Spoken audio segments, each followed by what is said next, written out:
wondered how Strong generation got in the first place.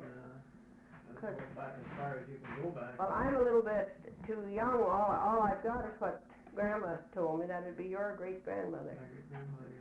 She was an Ilan. Her father, who would be your great-great-grandfather, was John Ilan.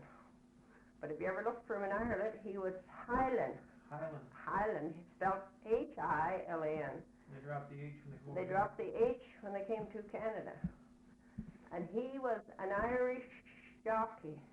Oh. And he rode in the big Irish sweepstake races. He won some very good purses.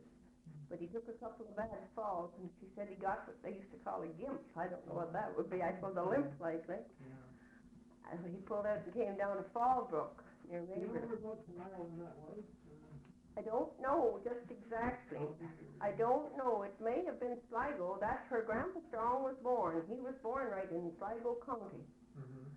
But I don't know now whether he was born. You see, he moved down to Fallbrook, and she was born there. Up a little, maybe, No, and she was born down at Fallbrook, and her brothers they all died, but John. And John moved up to Matawatchan and married Grandpa Strong's sister Jane. And he really came up here after Grandpa did. But the rest of the boys all died in their 20s and 30s, and none of them ever got married. And the island name died right out down around Maberley or Fallbrook. There's nobody down there by the name of it. No, there's nobody down there by that name. But and she had two sisters. One of them married George Ferguson, and I don't know who the other one married with the States. Well, then on the 17th of March, she and Grandpa moved up here to Madawascan. And they had to come with a sleigh, and they had a team of horses on it. They had a team of her father's team, and her brother came to help them along. And they tied a team of oxen behind, and they drove the cows ahead. 6 cows. And it was pretty cold weather and deep snow. Of course, they had to come on the snow. There was no summer road. So she put her feather ticks on the sleigh, and she put the kids on the ticks. Their quilts over the kids, you see. But she said, you come along, and it come noon, and they were down someplace by Laundries, or someplace down in Laundries Corners, down near Ampa. That's where your grandmother, your other grandmother came from. And she said, they just stop and go and have your dinner, or just wherever you come, you had your dinner. And they came up, and they saw they weren't going to get he had been up before and had arranged and bought the place.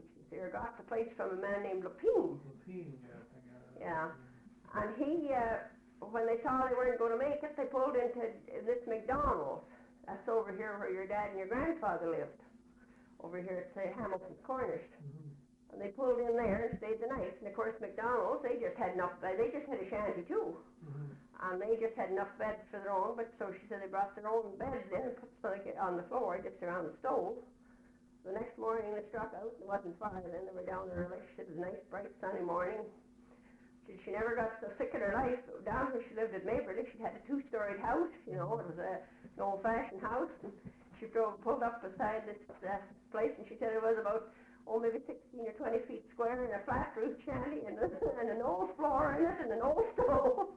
And so I said, when they came from Maberley, they had your grandfather Thomas, and Elizabeth, Mrs. Willie Jackson, and John Strong, and my father Charlie, and Sarah was about 6 months old.